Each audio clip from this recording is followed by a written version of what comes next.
इसमें हम टॉपिक पढ़ेंगे नेपाल में राजतंत्र और लोकतंत्र। ठीक है, कि नेपाल में जो राजतंत्र था और उसके बाद लोकतंत्र जैसे डेमोक्रेसी किस प्रकार से आई थी।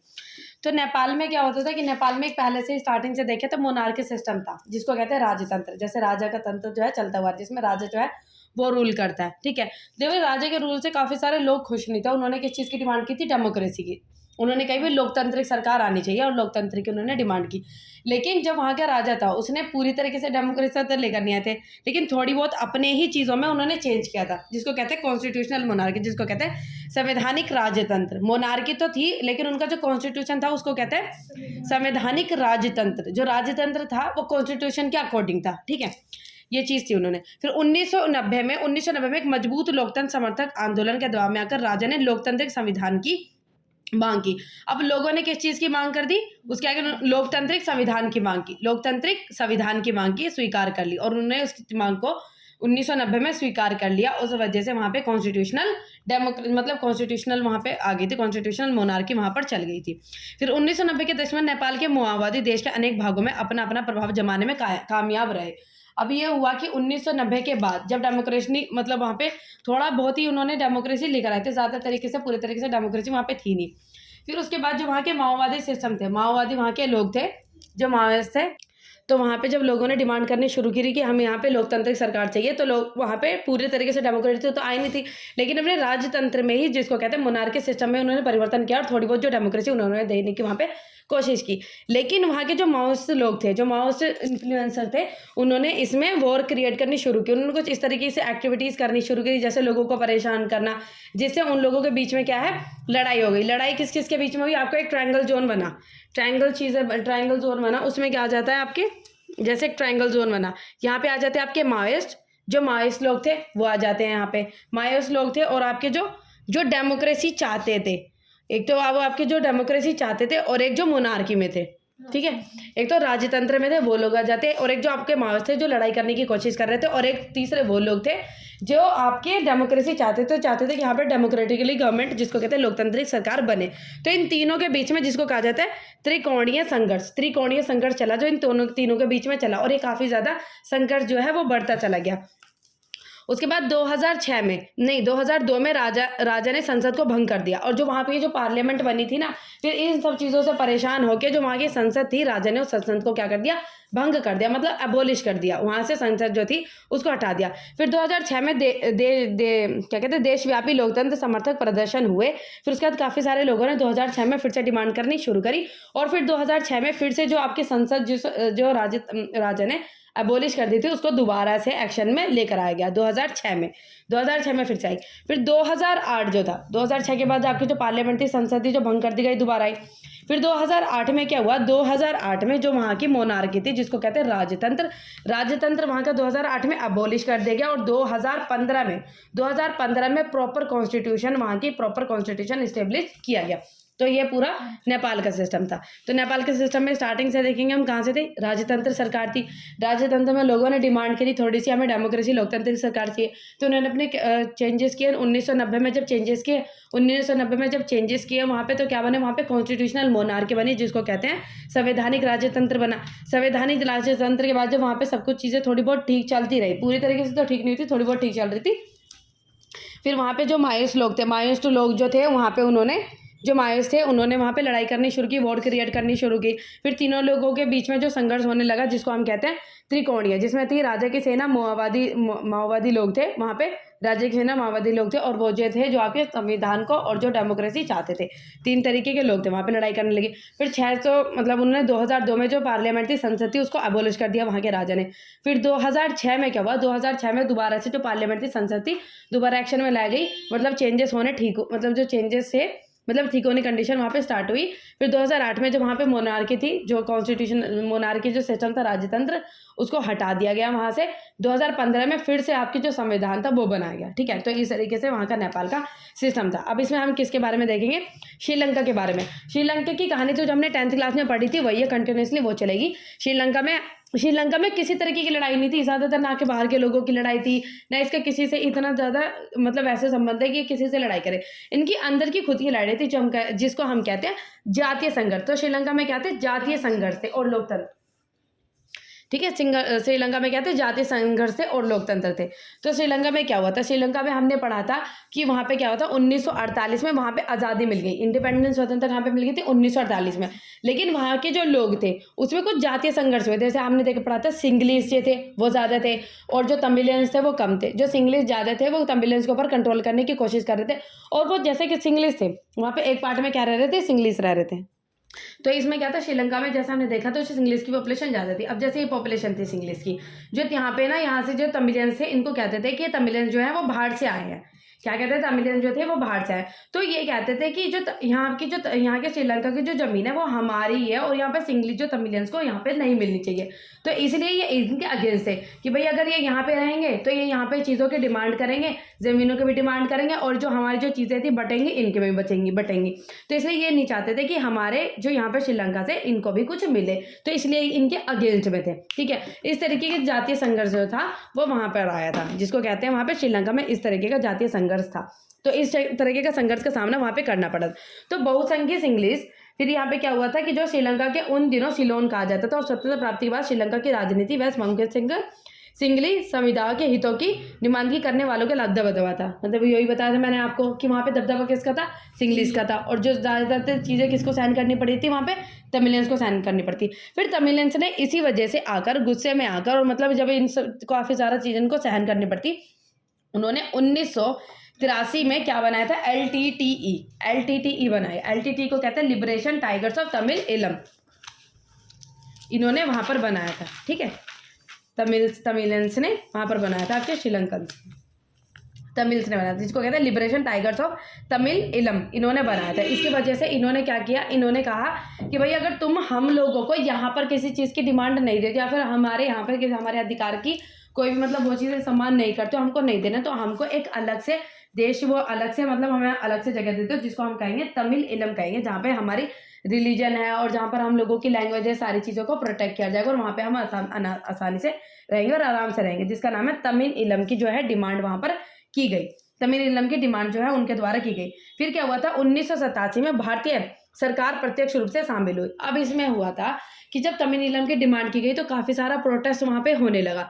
जब वहाँ पे प्रोटेस्ट होने लगा तो जो वहाँ इंडिया थी, जो भारत था, भारत ने इंटरप्ट करने की कोशिश, भारत ने सोचा कि भाई वहाँ पे तमिल से जो यहाँ के लोग, मतलब यहाँ से कुछ तमिल थे, वही आपको बताया था, कुछ यहाँ से जाए हुए तमिल थे, कुछ श्रीलंकन तमिल थे। तो उन्होंने कहा था कि भारत ने सोचा कि वहाँ पे जाके हम थोड़ी सी सिचुएशन को ठीक करने की कोशिश करेंगे।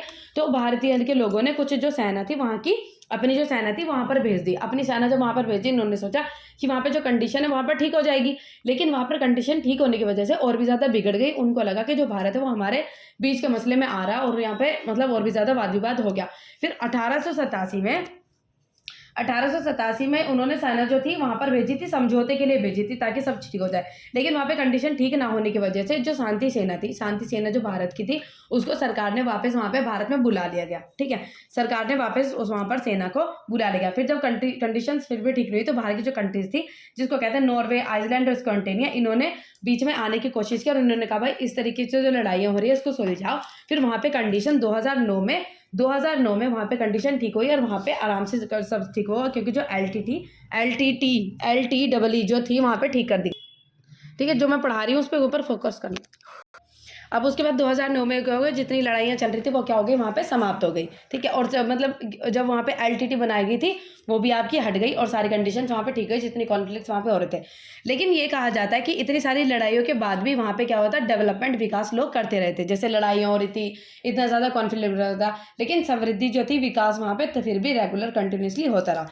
वहाँ की क्या हुई, वृद्धि और विकास वहाँ पर रहा। श्रीलंका प्रथम है, और ये कहते हैं कि जनसंख्या वृद्धि दर पर सफलतापूर्वक नियंत्रण, उन्होंने अपनी पॉपुलेशन कंट्रोल पर भी श्रीलंका जो थी वो पहले नंबर पे थी, क्योंकि उसने अपने जनसंख्या को काफ़ी ज़्यादा नियंत्रण किया हुआ था। अब वहाँ पे क्या है कि श्रीलंका ने इन आर्थिक संघर्ष की चुनौतियों को झेलकर भी लोकतंत्री राज्य व्यवस्था कायम रखी, और उसके बाद भी आज तक देखा जाए तो वहाँ पे डेमोक्रेटिक गवर्नमेंट वहाँ पर है। अब इसमें देखा जाएगा भारत और पाकिस्तान के रिश्ते किस प्रकार थे, भारत पाकिस्तान के संघर्ष। अब हमने पीछे देखा था, क्या देखा था कि जो पाकिस्तान था उसने किस तरीके से वहाँ पे इंडिपेंडेंस हुआ, किस वजह से डेमोक्रेसी आई और कैसे मिलिट्री रूल वहाँ पे चले थे। अब देखेंगे इंडिया और पाकिस्तान जो थी उनके बीच में कैसे कॉन्फ्लिक्ट्स अराइजेस हुए।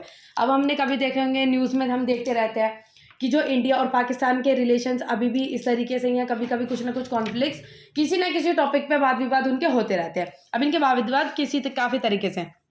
कश्मीर के मसले में, कश्मीर के ऊपर इनके कॉन्फ्लिक्ट होते रहते हैं। 1947 से लेकर 1948 के बीच में कश्मीर पे इनकी जो है इनका मुद्दा जो रहा। फिर 1965 में जो एक POK बना लिया गया था वहाँ पे, जब मतलब अलग अलग तरीके से डिवाइड कर दी गई कि पाकिस्तान के हिस्से में इस वजह से, ठीक है। 1965 में सारी चीज़ें हो गई थी।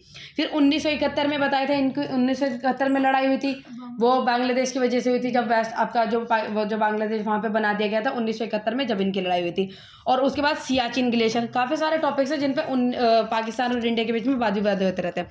फिर जो सियाचिन ग्लेशियर है, सियाचिन, उसमें भी वहाँ पे इंडिया और पाकिस्तान के बीच में उस टॉपिक को लेकर भी वाद विवाद होता रहता है। फिर जो इंडस नदी है, सिंधु नदी के ऊपर भी जो है पाकिस्तान और इंडिया को लेके उसमें वाद विवाद जो रहता है होता रहता है। फिर होता है आर्मी भाई किसकी ज़्यादा स्ट्रॉन्ग है, उसको लेकर भी वाद विवाद जो होता रहता है। अब जैसे हमने क्या हुआ था 1998 में भारत ने अपना पोखरण जो परमाणु जो था, जिसको कहते हैं न्यूक्लियर वेपन, वहाँ पे मतलब प्रैक्टिस किया था, वहाँ पे सक्सेसफुल करके देखा था कि ट्राई सही हो रहा है नहीं, क्या कहते हैं, पोखरण में उन्होंने करा था। उसके बाद यहीं पे देख के इनको, मतलब इंडिया को ही देख के फिर उसने पाकिस्तान ने भी कहते हैं, जिसको कहते हैं चंगाई पहाड़ी में फिर पाकिस्तान ने वहाँ पे अपना न्यूक्लियर वेपन टेस्ट किया था, ठीक है। इसी हिसाब से हमारे इंडिया पाकिस्तान के जो रिलेशन है कभी बिगड़ते रहते हैं, कभी सुधरते रहते हैं। काफ़ी सारे टॉपिक्स हो गए, हमने कश्मीर का देखा, सियाचिन ग्लेशियर का देखा, फिर बांग्लादेश की लड़ाई थी उस पर देखा था हमने, फिर इंडस नदी थी उसके ऊपर देखा हमने, उसके बाद आर्मी थी उसके ऊपर देखा गया। तो ये सारे कुछ ऐसे टॉपिक है। फिर रन ऑफ कच्छ जो आता है उसके ऊपर भी इंडिया और पाकिस्तान के रिलेशन जो है इस हिसाब से बिगड़ते रहते हैं। अब जो संधि हुई थी क्या कहते हैं, इंडस वाटर जो था, जिस इंडस वाटर सिस्टम, उसके ऊपर जब इंडिया और पाकिस्तान में लड़ाई होती रहती है, तो इतनी ज़्यादा इनके ऊपर वाद विवाद होते रहते थे कि जो हमारा जो विश्व बैंक है, जिसको कहते हैं वर्ल्ड बैंक उनके बीच में आया और 1960 में इन्होंने एक संधि फाइंड की, ठीक है। 1960 में जो वर्ल्ड बैंक ने इंडिया और पाकिस्तान के बीच में एक संधि जो है वो रखी, जिसके कहा जाता है कि इंडिया और पाकिस्तान के जो रिश्ते हैं जो इंडस नदी के ऊपर थे, सिंधु नदी के ऊपर, ये सुधर जाए, ठीक है। ये सारी चीज़ें थी इसमें। तो ये थे पाकिस्तान का। तो पाकिस्तान का दोबारा देख लेते हैं। कश्मीर के ऊपर वाद विवाद, सियाचिन ग्लेशियर के ऊपर वाद विवाद, जो 1971 में बांग्लादेश के ऊपर वाद विवाद, आर्मी के ऊपर वाद विवाद इनका चलता है। रन ऑफ कच्छ जो थी, हाँ, सिंधु नदी के ऊपर वाद विवाद, फिर रन ऑफ कच्छ थी उसके ऊपर वाद विवाद आ जाता है। फिर उसका आपकी जो 1960 थी, जो आपका विश्व बैंक था, उन्होंने इसके बीच में ट्रीटी जो थी वो साइन की गई, जिससे इनके ऊपर जो वाद विवाद इंडस सिंधु के नदी के ऊपर चलता था वो जाके थोड़ा बहुत शांत हुआ। लेकिन अभी भी कुछ ऐसे टॉपिक्स हैं जिनके ऊपर वाद विवाद कुछ ना कुछ छोटा बहुत इनका होता रहता है, इस वजह से लड़ाई होती रहती है। फिर भारत और उसके अन्य पड़ोसी देश, फिर इसमें देखा जाता है भारत और उसके अन्य पड़ोसी देश। भारत और उसके अन्य पड़ोसी के देश के साथ इसके किस प्रकार के रिश्ते हैं। भारत और बांग्लादेश के साथ इनके अच्छे रिश्ते हैं जो देखे जाते हैं, लेकिन स्टार्टिंग से ऐसे नहीं थे। कभी कभी मतलब ये है कि कॉन्फ्लिक्ट्स इनके बीच में जो है कुछ ना कुछ मनमुटाव जो है बीच में इनके होता रहता है बांग्लादेश के बीच में। अब जैसे कि बांग्लादेश के बीच में कभी कभार कुछ चीज़ें अराइज होती रहती है। उनको ऐसा लगता है, जब इनका जैसे विभाजन हुआ था, अलग पार्ट हुआ था, उनको लगता है कुछ पार्ट इन्होंने हमारा ले लिया, कुछ पार्ट इन्होंने हमारा लिया। इस वजह से इनके बीच में वाद विवाद होते रहते हैं। जैसे कहा जाता है कि पूर्वोत्तर भारत में जाने के लिए अपने इलाके से सस्ता रास्ता देने से बांग्लादेश के इंकार ढाका के भारत को प्राकृतिक गैस निर्यात ना करने के फैसले तथा म्यांमार को बांग्लादेशी इलाके से होकर भारत को प्राकृतिक गैस निर्यात ना करने देने जैसे मामले शामिल है। अब जैसे इसमें कहा जाता है, जैसे म्यांमार से किसी भी तरीके का कोई रिलेशन अगर इंडिया रखता है तो इसके बीच में से रास्ता जाता है, तो कभी कभार ऐसा हो जाता है कि वो बीच में से रास्ते इनको नहीं देता, तो इस वजह से इनके बीच में कभी कभार वाद विवाद जो है कभी वाद विवाद हो जाते हैं। तो वाद विवाद हो जाते हैं, लेकिन ऐसा नहीं है कि हमेशा वाद विवाद रहते हो। कुछ मुद्दों पे इनके मतलब ठीक चीज़ें भी रहती है और ये वाद विवाद को सुलझाने की, आराम से सुलझाने की कोशिश भी करते रहते हैं। जैसे इंडिया ने क्या बनाया था, लुक ईस्ट पॉलिसी बनाई थी। लुक ईस्ट पॉलिसी में जो है बांग्लादेश भी हमारे उसमें ग्रुप जो था उसमें शामिल है। अब हम देखें इंडिया और नेपाल के बारे में। इंडिया जो और नेपाल के किस प्रकार से रिश्ते हैं। इंडिया और नेपाल के भी काफ़ी ज़्यादा अच्छे रिश्ते हैं। इंडिया नेपाल के बीच में कभी कभार रिश्ते उस वजह से अलझ जाते हैं, कुछ उस वजह से बिगड़ जाते हैं। जब चाइना के साथ किसी भी तरीके की मतलब डील में शामिल होता है तो नेपाल जो है उसके भाई अपोजिट रहता है, तो उस वजह से इंडिया का भी नेपाल जो थोड़ा कभी कभार चिड़चिड़ा जाता है कि भाई इस तरीके से रिश्ते रख रहे हैं, तो ये कभी ऐसी चीज़ हो जाती है। लेकिन ज़्यादातर इनके बीच के जो रिश्ते हैं वो ठीक है। और जैसे बिना पासपोर्ट वगैरह भी वहाँ पे सारी चीज़ें ऐसे उनके बिना जाया जा सकता है, तो नेपाल से अच्छे संबंध है इंडिया नेपाल की चीज़ें हमने देखी। अब इसमें देखेंगे श्रीलंका और भारत के बीच में भी काफ़ी अच्छे रिश्ते हैं। अब जैसे हमने देखा कि जब शिलोंग और जब उनके बीच में लड़ाई हो रही थी तो इंडिया ने कुछ अपने सपोर्टिव्स जो थे वहाँ पर भेजे थे, जैसे इनके बीच के मुद्दे जो है सॉल्व किए जाए, लेकिन उन्होंने करने की कोशिश नहीं की और ज़्यादा लड़ाई हो गई थी, तो वो गलती है। लेकिन इंडिया और जो श्रीलंका इनके रिश्ते भी काफ़ी अच्छे हैं, और जैसे कभी सुनामी वगैरह आई थी तो उसमें भी भारत ने काफ़ी ज़्यादा इनकी मदद की थी। अब भारत और भूटान के रिश्ते, भारत के भूटान के रिश्ते में भी कभी मतभेद नहीं हुआ और इनके भी रिश्ते काफ़ी अच्छे हैं। और भारत और मालदीव के बीच में संबंध देखा जाए तो इनके भी रिश्ते काफ़ी सही हैं। और इनके जैसे कि 1928 में श्रीलंका से आए कुछ भाड़े के तमिल सैनिकों ने मालदीव पर आक्रमण किया। अब जैसे जो तमिल सैनिकों थे उन्होंने कुछ मालदीव पर आक्रमण किया, लेकिन इन आक्रमण को रोकने के लिए जो भारत ने इनकी मालदीव के लोगों की मदद की थी। अब ये देखा जाए था कि अन्य लोगों से, जो अन्य देशों से बाहर के रिश्ते भाई यही है कि एकदम किसी से बिगड़े नहीं है, लेकिन ऐसा नहीं है कि एकदम सही है। कभी कभार छोटी छोटी चीज़ों पे कुछ ना कुछ इनके बीच में रिश्ते जो हैं वो बिगड़ जाते हैं, ठीक है। और जो बाहर की जैसे कंट्रियाँ हैं, जो जैसे बाहर की अमेरिका वगैरह हो गई, और ये जो है जैसे दक्षिण एशिया की जो कंट्रीज़ हैं जैसे अमेरिका वगैरह हो गई, ये चाहती हैं कि हमारे यहाँ पे दक्षिण एशिया में शांति बनाई रखे। क्यों? क्योंकि जो दक्षिण एशिया का हिस्सा है वो काफ़ी सारा मार्केट जो है उन लोगों को प्रोवाइड करता है, और अगर हमारे यहाँ पे किसी तरीके का रिश्ता जो है वो बिगड़ेगा, कोई भी चीज़ यहाँ पे बिगड़ेगी, तो वो क्या है, उनके मार्केट को नुकसान पहुँचाएंगी। इसलिए नहीं चाहते कि यहाँ पे किसी तरीके का मुठभेड़ हो, और लड़ाई जो है सुलझाने की कोशिश करते हैं। अब देखिए शांति और सहयोग जो है, अब ये है शांति और सहयोग मतलब पीस और कॉर्पोरेशन। इसके लिए क्या चीज़ें की गई? शांति और सहयोग और पीस और कॉर्पोरेशन रखने के लिए SAARC जो दक्षिण एशिया के ग्रुप्स ने बनाई थी, जिसको कहते हैं south Asian association for regional corporation. ये एक एसोसिएशन बनाई गई थी जिससे हमारे यहाँ पे जिससे जो वाद विवाद है वो ज़्यादा ना हो, और जितने भी दक्षिण एशिया की कंट्रीज है एक दूसरे के साथ में समर्थ करें। और ये 1985 में बनाई गई थी, ठीक है। जैसे किसी मुद्दे पर लड़ाई ना करे और कोई भी वाद विवाद ज़्यादा ना हो और एक दूसरे का सहयोग दे, इस वजह से आपकी SAARC बनाई गई थी। इसकी फुल फॉर्म काफ़ी इंपॉर्टेंट है, जिसको कहते हैं south Asian association for regional corporation. इसके नाम में ही कॉर्पोरेशन, एक दूसरे के साथ कोऑपरेट करें।